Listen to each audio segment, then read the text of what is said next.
नमस्कार, मैं हूं अमृता निवेशन और आप देख रहे हैं सत्ता का महासंग्राम। आज बात करेंगे आरंग, ढूंढी लोहारा और राजिम विधानसभा सीटों की। रायपुर जिले की आरंग विधानसभा सीट पर सभी की नजरें गड़ी हुई हैं, क्योंकि यहां भूपेश बघेल सरकार के नगरीय प्रशासन मंत्री और कांग्रेस नेता शिव कुमार डहरिया के सामने इस बार भाजपा ने 33 वर्ष के युवा खुशवंत साहिब को चुनावी मैदान में उतारा है। खुशवंत सतनामी समाज के धर्मगुरु बाला दास के बेटे हैं। उनका क्षेत्र में बड़ा नाम है, उनके पीछे सतनामी समाज की ताकत भी है।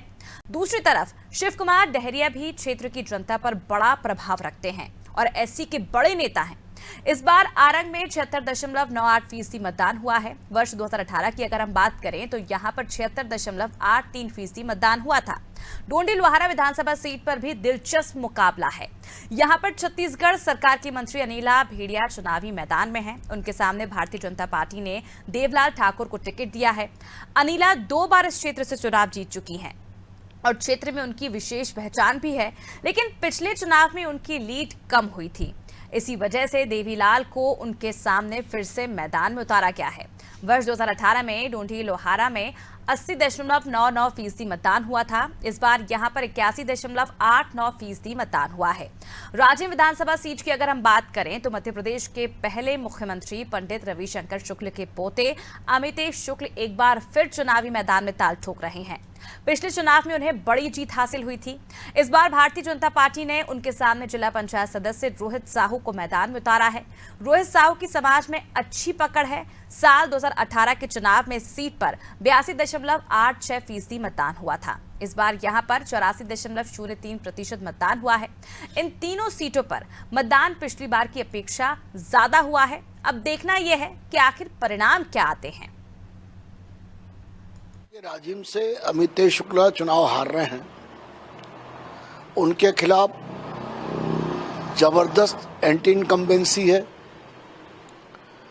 और 2013 में भी वो चुनाव हार चुके हैं।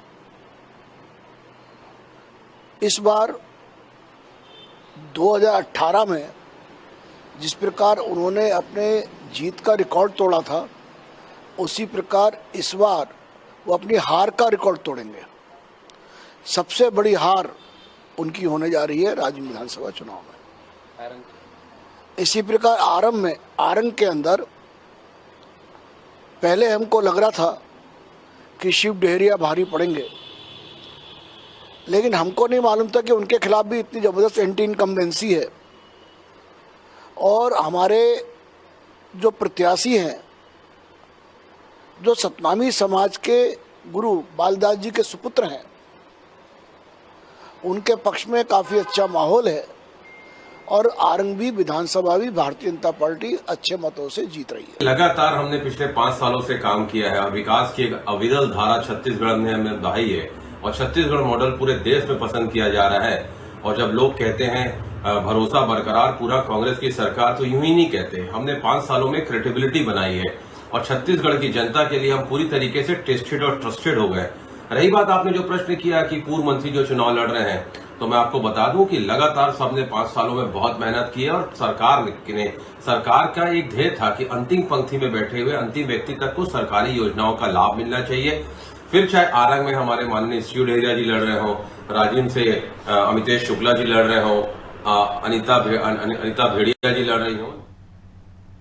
तो ढूंढी लोहारा, राजिम और आरंग की आज हम बात करेंगे, क्योंकि हाई प्रोफाइल सीटें हैं और लगातार जो दावे हैं दोनों ही पार्टियों की ओर से किए जा रहे हैं। आरंग की बात करें तो आरंग में इस बार देखना होगा कि किस तरह से धर्मगुरु के बेटे जो हैं वो इस बार राजनेता पर भारी पड़ते हैं, क्योंकि कई तरह के ऐसे बयान सामने आए थे। उनका ये भी कहना था कि कई बार जो गुरु होते हैं, जो संत होते हैं, उन्हें शुद्धिकरण के लिए राजनीति में आना पड़ता है। अब देखना वाली बात होगी, तस्वीरें साफ हो जाएंगी जल्द ही, लेकिन उससे पहले आज हम आकलन करेंगे कि आखिर किस तरह के समीकरण जो हैं वो बनते हुए दिखाई दे रहे हैं और कौन किस पर भारी पड़ेगा, किसकी जो अच्छी छवि है वो अभी भी बरकरार है और जनता किस पर विश्वास जताएगी। चलिए, इस वक्त हमारे साथ कुछ मेहमान जुड़ चुके हैं। कांग्रेस से डॉक्टर शिल्पा देवांगन जी जुड़ चुकी हैं, राहुल टिकरिया जी जुड़ चुके हैं, भाजपा से कौशल स्वर्णबेर जी भी जुड़ चुके हैं हमारे साथ, वरिष्ठ पत्रकार। आप तीनों का बहुत बहुत स्वागत है नादी टीवी में। कौशल जी, सबसे पहले मैं आपके पास आना चाहूंगी और हम बात करेंगे सबसे पहले आरंग सीट की, जहां पर से खुशवंत साहिब जी चुनावी मैदान में हैं शिव कुमार डहरिया के सामने। क्या लगता है कि इस बार बीजेपी भारी पड़ सकती है? क्योंकि जिस तरह के बयान उनके सामने आए थे, उन्होंने कहा था कि कभी कभी जो राजनीति में शुद्धिकरण के लिए धर्म गुरुओं को उतरना पड़ता है, लेकिन उन्हीं के पार्टी के कार्यकर्ता काफी नाराज दिखाई दिए थे उनके जैसे ही उनको टिकट दिया गया था। देखिए, निश्चित तौर पर जो आरंग विधानसभा सीट पे इस बार काफी अच्छा मुकाबला देखने को मिला है। कारण इसलिए भी है कि शिव डहरिया जी जब विधानसभा चुनाव की बात चली थी तो शिव डहरिया जी वहां से सीट बदलना चाह रहे थे, दूसरे सीट से चुनाव लड़ना चाह रहे थे। लेकिन जैसा कि पार्टी आला कमान की ओर से निर्देश था कि बहुत ज्यादा लोगों को इस बार सीट बदलने नहीं किया जाएगा, तो उन्होंने वहीं से चुनाव लड़ने की तैयारी की। और वो लगातार आप देखेंगे कि पिछले 5 सालों की यदि बात करें तो शिव डहरिया लगातार आरंग क्षेत्र के दौरे पर रहे। जितना विकास काम उन्होंने उस क्षेत्र में किया, मुझे लगता है कि प्रदेश में कहीं नहीं हुआ होगा, क्योंकि वो जिस क्षेत्र से विधायक चुन कर आए थे, पहली प्राथमिकता का उन्होंने पूरा काम वहाँ पर, अपना पूरा फोकस वहाँ पे रखा था और इसी के तहत उन्होंने लगातार वहाँ पर काम किया। लेकिन आप देखेंगे वहाँ पर राजनीतिक चुनाव इसलिए भी दिलचस्प हो गया कि जब बालदास साहब ने जब भारतीय जनता पार्टी ज्वाइन किया तो शिव डहरिया ने चैलेंज किया था कि कितने बड़े धर्मगुरु बनते हैं, मेरे खिलाफ चुनाव लड़के दिखाएं तो मैं जानूंगा।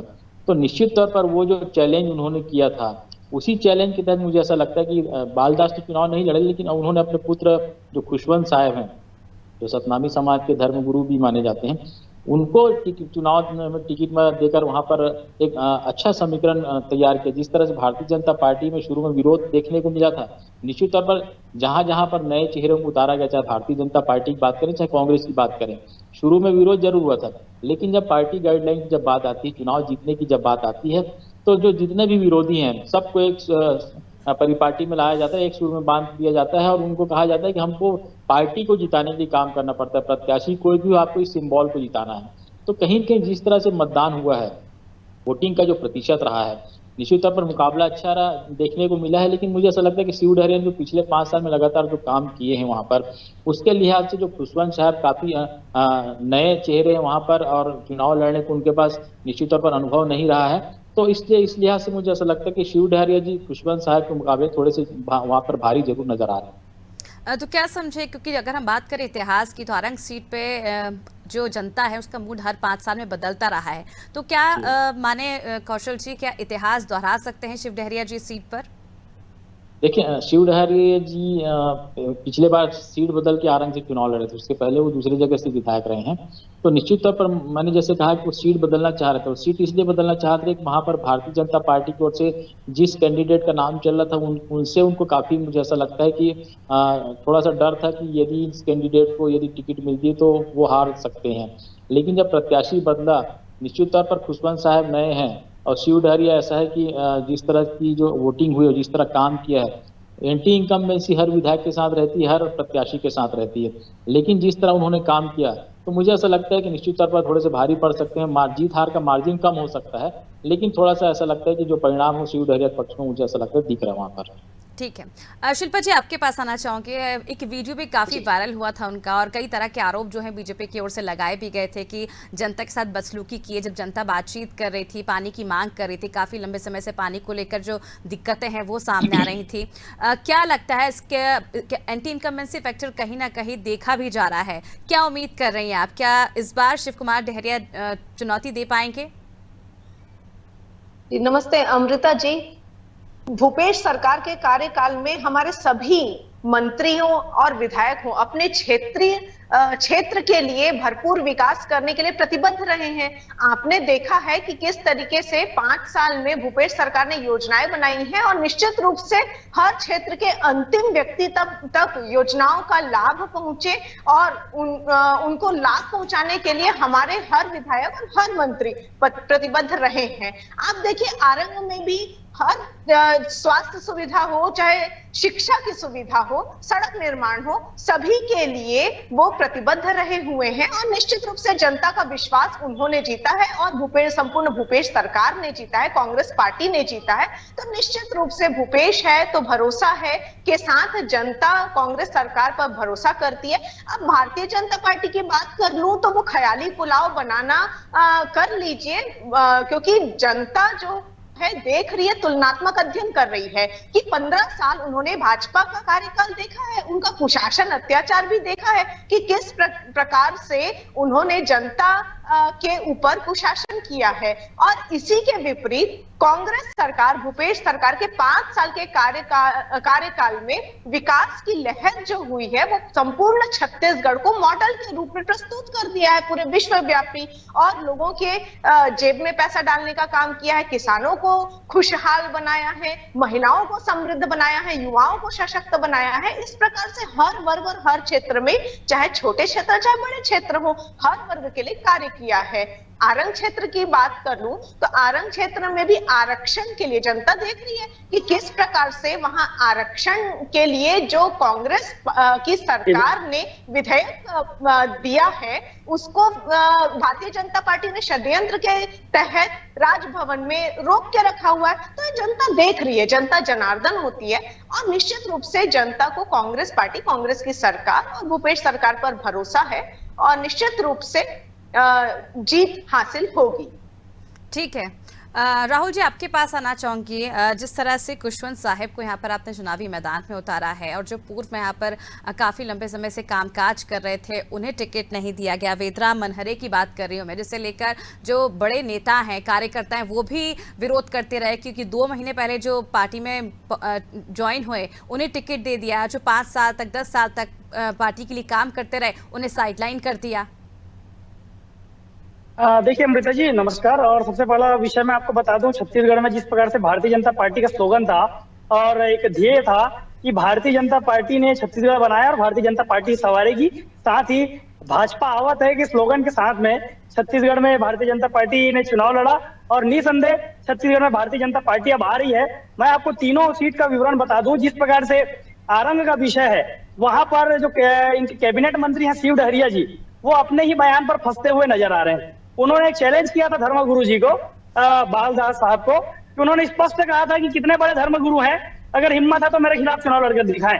आज उनके सुपुत्र सुखवंत साहब स्वयं चुनावी मैदान पर है और उस मैदान पर वो स्वयं अपने ही बयानबाजी के चलते फंस गए हैं और निसंदेह धर्मगुरु होने के नाते उनको एक बड़ा समर्थन मिल रहा है। चुनाव वो जीतकर प्रचंड मतों के साथ आ रहे हैं और किसी भी प्रकार से देखिए नाराजगी का जो विषय है, निसंदेह हर विधानसभा में जब किसी को टिकट मिलता है तो नाराजगी होती है, चाहे पुराना कार्यकर्ता हो चाहे नया कार्यकर्ता हो। ऐसा कोई भी सीट नहीं होता जहां पर कांग्रेस या भाजपा हो जहां पे कार्यकर्ता नाराजगी नहीं जताते, क्योंकि दावेदार कई होते हैं। उसी प्रकार अब डोंडी लोहारा का विषय आगे जब आप बढ़ेंगे तो वहां पर जिस प्रकार से देवलाल ठाकुर जी को भारतीय जनता पार्टी ने मैदान पर उतारा है, वो एक भारतीय जनता पार्टी के मजबूत प्रवक्ता है और प्रवक्ता के रूप में वो उतरे हैं जनता के बीच में। जिस प्रकार से वो बात रख रहे हैं और एक मजबूती के साथ में पार्टी की बात रखते हैं, तो निसंदेह जनता उन पर विश्वास करेगी। और हम जो तीनों सीट का विषय आज आपके चैनल में जो विवरण हो रहा है, जो चर्चाएं हो रही हैं, चाहे राजिम का विषय हो, वहां पर आप देखिए अमितेश शुक्ला जी के खिलाफ गजब का एंटी इनकम्बेंसी है और एक पंचायत प्रतिनिधि, जिला पंचायत के सदस्य रोहित साहू जी को मैदान पर उतारा गया है। लेकिन राहुल जी, जिस तरह से आप कह रहे हैं कि ये चैलेंज किया था इसलिए उनके बेटे को टिकट देकर यहाँ पर चुनावी मैदान में उतार दिया है, लेकिन कांग्रेस का तो ये कहना है कि आपके पास कोई चेहरा ही नहीं था, जो पहले बगावत करके आपकी पार्टी छोड़ के चले गए थे, 2 महीने पहले वापस लौटते हैं, इसलिए आपने टिकट दे दिया। बिल्कुल अमृता जी, आपने पहला प्रश्न यही पूछा कि जब उनको टिकट दिया गया तो वरिष्ठ लोगों ने विरोध किया। मतलब हमारे पास चेहरे थे और लगातार आरंग सीट पर बड़े प्रदर्शन हुए, बड़े विरोध हुए, तो जो विरोध करने वाले हैं कहीं ना कहीं हमारे ही कार्यकर्ता थे जो टिकट नहीं मिलने के कारण नाराज थे। हमारे पास चेहरे की कोई भी कमी नहीं थी, वहां पे बड़े बड़े चेहरे थे, पूर्व कैबिनेट मंत्री की बेटी भी थी और साथ ही हमारे साथ में जो बड़े प्रदर्शन है वेदराम मनहरे जी, ऐसे कई बड़े चेहरे थे जिनको हम चुनाव मैदान पर उतार सकते थे। चूंकि धर्मगुरु होने के नाते आप देखिए एक उनको उतार देने से पूरे छत्तीसगढ़ में प्रभाव पड़ेगा, एक समाज में कहीं ना कहीं कई प्रकार से राजनीतिक जो समीकरण होते हैं उसके चलते मैदान पर उतारा जाता है। और सुखवंत साहब वहां पर मैदान में है, कड़ी टक्कर दे रहे हैं, निसंदेह वहां पर भारतीय जनता पार्टी चुनाव जीतेगी और धर्मगुरु सुखवंत साहब चुनाव जीत कर आएंगे। ठीक है कौशल जी, आपके वापस आना चाहूंगे। जिस तरह से हम शिव डहरिया जी की बातचीत कर रहे थे, आपने कहा था कि उन्हें काफी कुछ काम किया है, जनता से संपर्क बना के रखा 5 सालों तक, और इस बार कहीं ना कहीं ये उम्मीद की जा रही है कि कांग्रेस यहाँ से दोबारा चुनाव जीतेगी। लेकिन हम बात करें भाजपा की, जिस तरह से भाजपा में हमने देखा था जो कार्यकर्ता थे वो नाराज चल रहे थे और किसी और को टिकट देने की बात की जा रही थी, और ये भी विरोध किया था बड़े नेताओं की ओर से कि जिन्हें टिकट देना चाहिए था उन्हें दिया नहीं, जो 2 महीने पहले आकर भाजपा ज्वाइन करते उन्हें टिकट दे दिया गया है। क्या लगता है कि बीजेपी की कहीं ना कहीं इसमें चूक हुई है, क्योंकि पहले एकजुटता ज्यादा जरूरी थी चुनाव लड़ने के लिए? निश्चित तौर पर अमृता जी, जब पैराशूट कैंडिडेट कहीं से लॉन्च किया जाता है तो निश्चित तौर पर जो स्थानीय प्रत्याशी होते हैं उनको काफी तकलीफ होती है, और उनको इस बात की भी तकलीफ रहती है कि यदि ये इस बार चुनाव जीत जाते हैं तो आने वाले समय में लंबे समय तक अगले जो नेता है वहां पर जो तैयारी कर रहे थे उनके लिए रास्ता बंद हो जाएगा।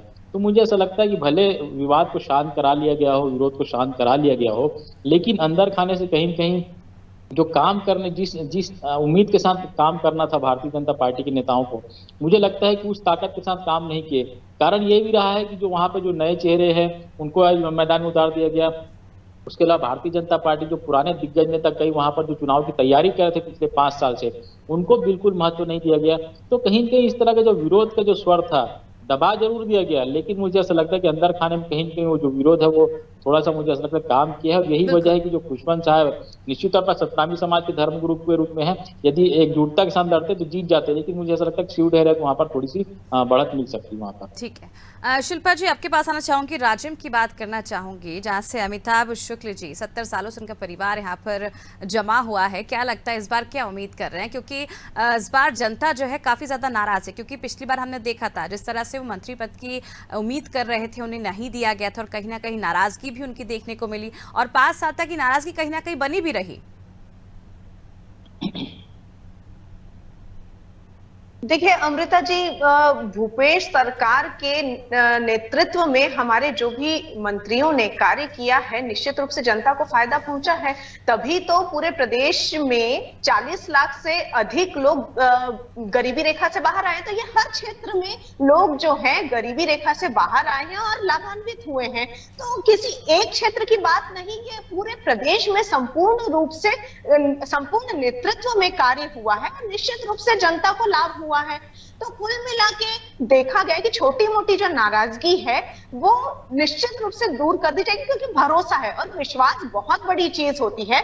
लोगों को विश्वास है कि कांग्रेस की सरकारें जो है अपने काम के लिए जो है वो प्रतिबद्ध रहती हैं। ये विश्वास जनता ने दिखाया है। जनता जनार्दन है सब देख रही है कि जनता ये भी देख रही है कि भारतीय जनता पार्टी ने किस प्रकार से छल किया। कोई किसान है, यदि क्षेत्रों के हमारे जो क्षेत्रों के किसान हैं वो भी देख रहे हैं कि 15 साल का इन्होंने भारतीय जनता पार्टी का कार्यकाल रहा, उन्होंने न तो समर्थन मूल्य दिया न तो बोनस दिया। जबकि हमारे कार्यकाल में 2018 में जब सरकार बनी 2 घंटे के भीतर हमने कर्ज माफी भी तो किसान भाई बहनों को समृद्ध बनाने का कार्य किया।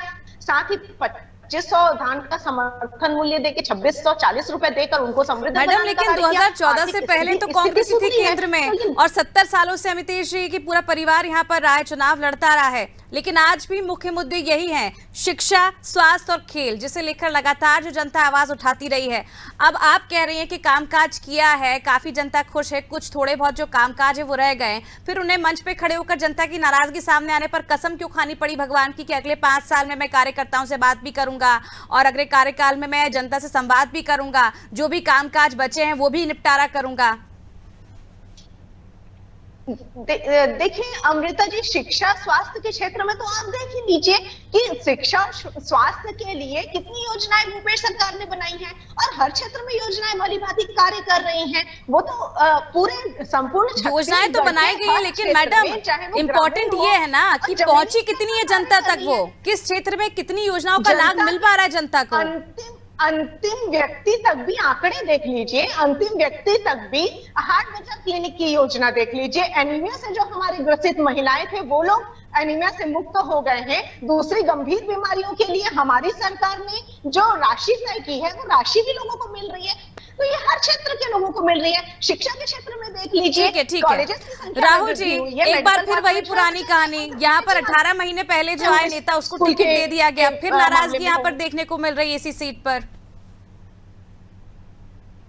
अमृता जी, मैं आपको बता दूं, ऐसे कई सीट हैं जहां पर नए कार्यकर्ता हैं, उनको भी टिकट दिया गया है, और वो कहीं ना कहीं एक जातिगत समीकरण, और दूसरी बात उनके पूर्व में चुनाव लड़े हुए वोटिंग परसेंटेज या फिर उनके जो मजबूत नेतृत्व क्षमता है उसको देखकर भारतीय जनता पार्टी ने टिकट दिया है। बिल्कुल अब राहुल जी, देखिए- मैं आपको यहाँ टोकना चाहूंगी, जिस तरह से आप कह रहे हैं उनकी मजबूत क्षमता को देखकर जो नए कार्यकर्ता उनको टिकट दिया गया, इसका मतलब जो पुराने कार्यकर्ता उन पर भरोसा नहीं है बीजेपी को?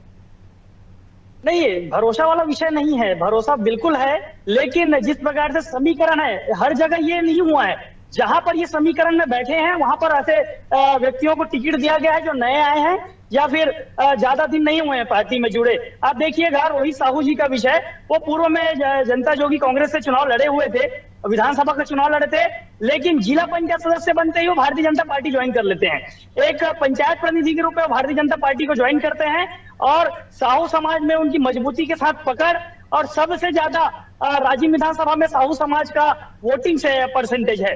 तो उन सारी चीजों को देखते हुए उनको टिकट दिया गया है, और रोहित साहू जी एक मजबूत जनप्रतिनिधि के रूप में राजीव में उभर कर आए थे, पंचायत प्रतिनिधि के रूप में उभर कर आए थे, और निसंदेह उसको देखते हुए उनको टिकट मिला है, और भारतीय जनता पार्टी वहां पर चुनाव जीत रही है।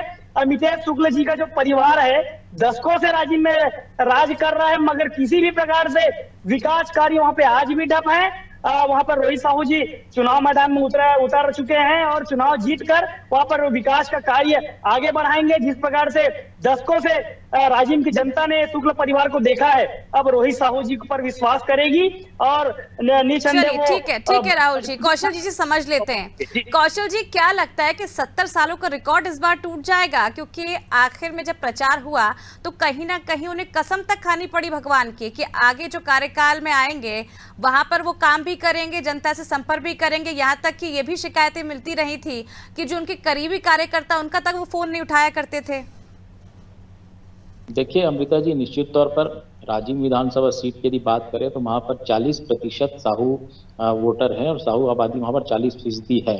और अमितेश शुक्ल की जहां तक बात करें कि निश्चित तौर पर वो एक विधानसभा चुनाव जीतने के बाद क्षेत्र में लगातार सक्रियता की जो कमी है वो लगातार देखने को मिली थी, क्योंकि वो रायपुर में उनका ज्यादा रहना और अपने जो क्षेत्र है उनसे कम आना जाना होता था। और ये बात भी सही है कि जिस तरह उन्होंने कसम खाई, मुझे ऐसा लगता है कि आप जब लगातार 2-3 बार विधायक बन जाते हैं, भले बीच में एक बार हारे थे, उसके बाद यदि आपको कसम खाना पड़ रहा है खासकर मूलभूत सुविधाओं के लिए जो जनता की जरूरी चीजें हैं, तो ये कहीं न कहीं आपकी कमजोरी को प्रदर्शित करता है। और जिस तरह से नए चेहरे को भारतीय जनता पार्टी ने वहां पर मौका दिया, निश्चित तौर पर साहू बाहुल्य इलाका है, और जिस तरह के जो चेहरे भारतीय जनता पार्टी में पहले से उभर रहे थे, ब्राह्मण के सामने ब्राह्मण कैंडिडेट खड़े करने की प्लानिंग चली थी, लेकिन जिस तरह एंड टाइम में भारतीय जनता पार्टी ने साहू समाज के खासकर जिला पंचायत के जो सदस्य हैं और युवा चेहरे उनको टिकट देकर कहीं न कहीं एक नया टारगेट सेट करने की कोशिश की है। और ये दरअसल वहां पर नेट टू नेट मुकाबला इसलिए हो गया, वहां पर आप वोटिंग परसेंटेज को आप देखेंगे काफी बढ़िया परसेंटेज रहा, पिछले बार की तुलना में 1 से 1.5% वोटिंग ज्यादा हुई है। तो ये जो समीकरण जो बैठ रहा है, तो मुझे ऐसा लगता है कि वहां पर मुकाबला एकदम नेट टू नेट है, कोई भी जीत सकता है वहां पर। निश्चित तौर पर रोहित साहू भी वहां पर परफॉर्मेंस, लेकिन कौशल जी सवाल ये भी, क्योंकि जिस तरह से हमने देखा था उनको जब मंत्री पद नहीं दिया गया था, उनकी काफी नाराजगी 5 साल तक बनी रही। वो पार्टी को कहीं ना कहीं सबक सिखाना चाहते थे, कहीं ऐसा तो नहीं अंत में उन्हीं को सबक मिल गया है? निश्चित तौर पर मैंने कहा ना कि वो उनकी क्षेत्र में सक्रियता बिल्कुल कम हो गई। वो लगातार 5 साल तक इसी उम्मीद से लगे रहे कि यदि 2.5 साल का फार्मूला भी होता तो वो उनको मंत्री बनने का मौका मिल सकता है। तो इसकी वजह से वो लगातार क्षेत्र में उनकी सक्रियता लगभग कम हो गई। निश्चित तौर पर बड़े राजनीतिक घराने से आते हैं, लेकिन जिस तरह जनता के बीच उपलब्धता होनी चाहिए, पार्टी के कार्यकर्ताओं के बीच उपलब्धता होनी चाहिए, पिछले 5 साल में निश्चित तौर पर उनकी जो उपलब्धता थी वो थोड़ी कम हुई है। और जो शिकायतें कार्यकर्ताओं की ओर से आ रही थी उस पर भी काफी संगठन ने इसको संज्ञान में लिया था और कहा था कि आप क्षेत्र में सक्रिय रहिए, क्योंकि टिकट उनका काटा नहीं जा सकता था, क्योंकि इस तरह से वो दावेदारी करते हैं। तो इसलिए इस लिहाज से रोहित साहू वहां पर आप देखेंगे। ठीक है कौशल जी, समय की कमी, आपसे मैं आखिरी सवाल करना चाहूंगी डोंडी लोहारा सीट को लेकर। ये सीट हमारी बची हुई थी, यहाँ से अनिल भेड़िया जी को टिकट दिया गया, एक बार फिर विश्वास जताया गया, देवलाल ठाकुर को यहाँ पर टिकट दिया गया है बीजेपी की ओर से। क्या लगता है किसका पलड़ा ज्यादा भारी होगा, क्योंकि हमारा पार्टी जो है वो भी यहाँ पर दावेदारी कर रही है इस बार?